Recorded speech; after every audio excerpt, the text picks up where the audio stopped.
Uh, hey guys.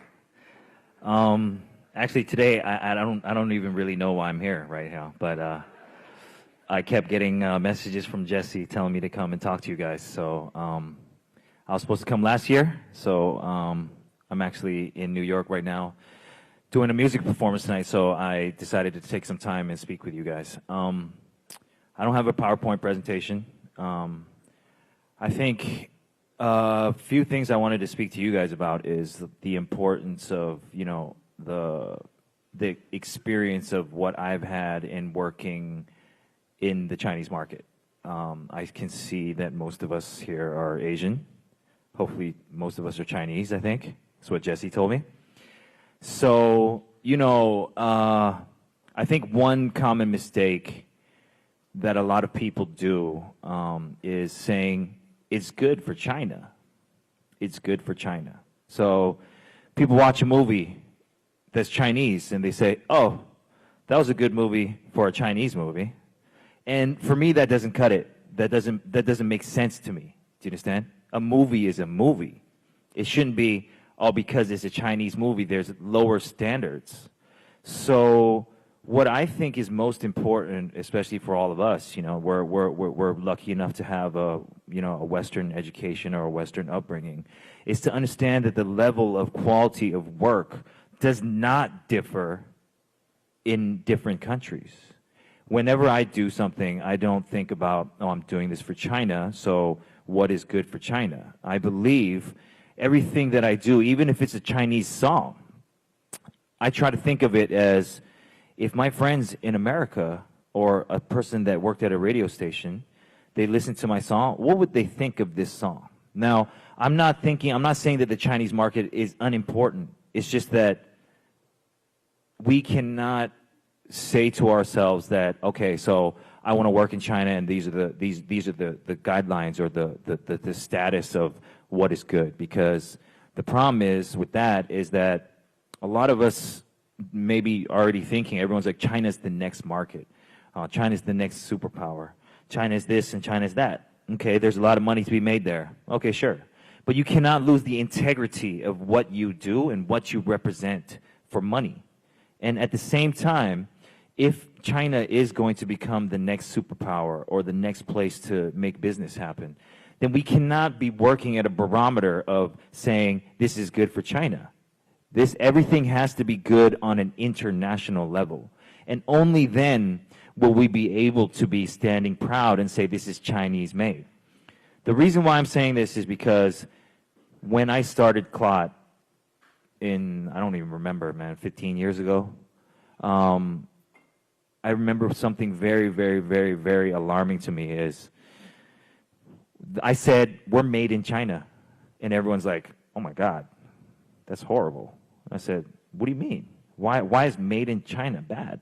They're like, oh, all these products are getting recalled in America and there's baby products have lead in them or blah, blah, blah, blah, blah. So everything that I've been doing, I've been trying to be made in China, creatively designed in China.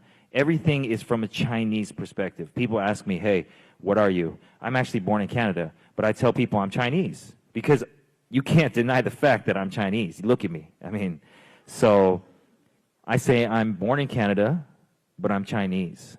So when people think I say made in China or this we're based in China and it gives them a bad stigmatism, I have to be very aware of everything that I do and everything that I say so that if someone from an international level is looking at the product that we're making or looking at the creative designs or the ideas that we're coming out of, we can be proud to say that, yeah, this is made in China.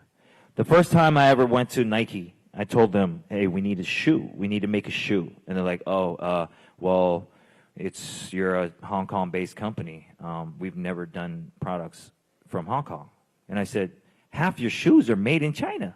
Like, what are you talking about? Like, how can you not give us a voice in the international market when you rely on our people to make half of your product?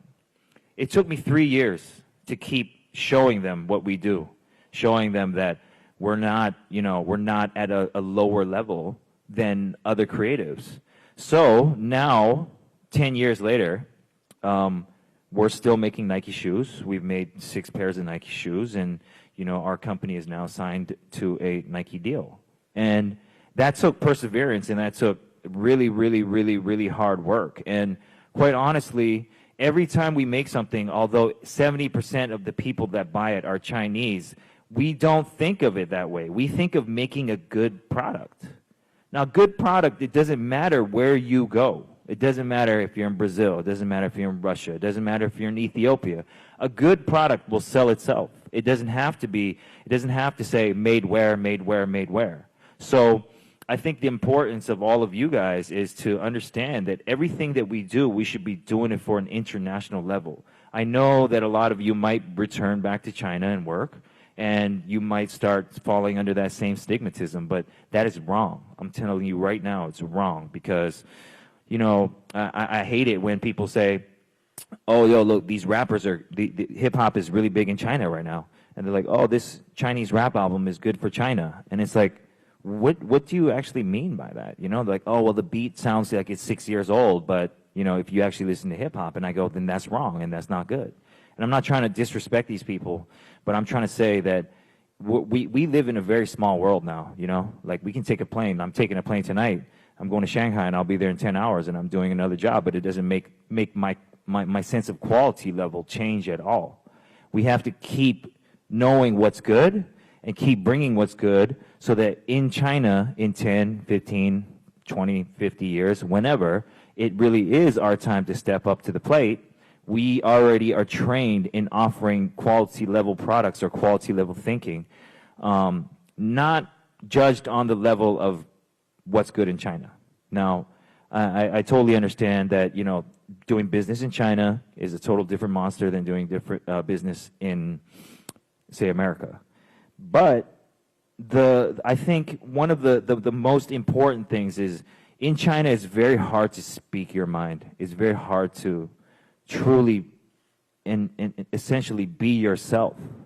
But us being exposed to the internet, exposed to the world, when we go back, we have to really, really, really, really stay true to your real roots and stay true to whatever your real inspiration and idea is, because we are all global and we're all the same people. Even though our skin may be a different color, it doesn't make any difference. So doing something for China should be doing something for the world, and you should not lower your standards for that.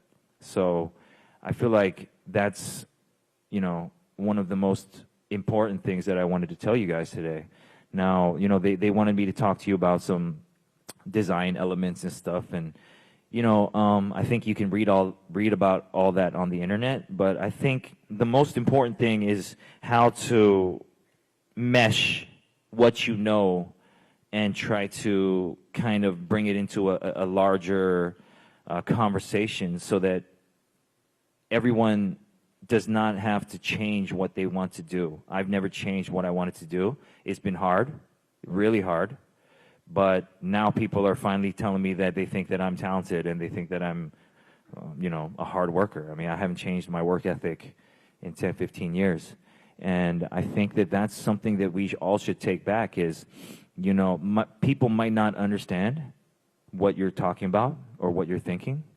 But if you have a good idea, sooner or later, they're going to jump on and they're going to start giving you praise. And I feel like us as the next voice and generation for China, you guys are being educated in New York, one of the greatest cities in the world. When you go back, you should not forget what you've seen here and not be like, oh, I'm back in China and this is how I should act. No, you're a part of this world, and you should act the way that you want to act and represent the things that you want to represent. And, I think that, like, another good example of that is hip-hop music. I've been doing hip-hop music for 10, 15 years, and now all of a sudden it's super popular in China. So that's an example of my perseverance and my belief in my work. And, I think one of the most important things I've ever learned is, if you find a job that you love, you really don't have to work anymore, because, every day I wake up and I'm doing work. Yeah, I'm doing work. I'm consulting for this brand, I'm recording this song, I'm designing the shoe, but it's not really work to me. It's just because it's something that I love, it's something that I'm passionate for, it's something that I want to tell the world. So I think what's most important also that I wanted to tell you is, you know, it might be that tech is really in right now, or I don't know, basketball or something, right? And you're like, oh, I'm going to go to that market and try to make some money. 9 out of 10 times you will lose because you're only trying to do it for finance. Finance is secondary. Passion is first. Because, like I said, if you have passion for something, no matter how hard it is, it's all worth it. But if you're just trying to look for a dollar bill, there's a lot of places you can find easy money. But if you're trying to do something for 10 to 15 years, or for your lifetime, if you go into an industry that is only because there's money or my mother told me to go do it, I feel sorry for you because you're going to have a horrible life. And every day you wake up, you're going to have to look at yourself in the mirror and you're going to be sad. So I think another thing that I wanted to tell you guys is to believe in yourself and to believe in your dreams and really, you know, find your own groove and stick to it, believe in it. And no matter if you're doing it in America, or if you're doing it in China, or if you're doing it in Japan, just do it at the same quality level. Do not, because other people are working at a lower standard or a lower level thinking, go down to that level so that you can, I don't know, I don't really know how to explain it. It's something that I've never done. I've never bent over for anybody. And I think, you know, the willpower of yourself will be the testament of Chinese people for the next 50 to 100 years. And I think that we are the most important people right now in the world because we have a great chance and we have one of the largest nations. We're becoming more and more important on the international level. And what is most important is the next generation. Because right now, I can pinpoint so many things that when I go to China, what I think are wrong. A lot of people say, hey, Edison, you can't change this. And I said, yeah, but I'm going to try. And even if I don't succeed, if I've, like, say, I've inspired this guy right there, you know, and he's the next guy, then I've done my job. Because it doesn't have to happen in my lifetime. And it doesn't have to happen on myself. As long as I really believe in something, I hope that in the future it will change. So I believe that us as a people, we have a very, very large responsibility to pinpoint what we think is wrong and to pinpoint exactly how we're going to make those changes. Now, like I said, it might not happen in your lifetime, but we are the force to make that wave start going, you know? So I believe one day we really will be maybe the most influential, most powerful country in the world. But it's up to you guys, really. I mean, I'm 37. I'm old. So you guys are the young ones. So hopefully you guys can really follow your dreams, understand what the level of quality is, and keep at it, you know, because no one else will have the opportunity like us, because when we finish school, we go back and it's a whole different playing level, and we need to influence the people over there to start understanding the values, the rights that we believe in. And I think that, you know, that's the most important thing that I can tell you, you know, like I can tell you about a story I had filming a movie or recording a song, but I don't really think that matters, you know. I think what matters is to be able to inspire the next generation to do better, to make a difference.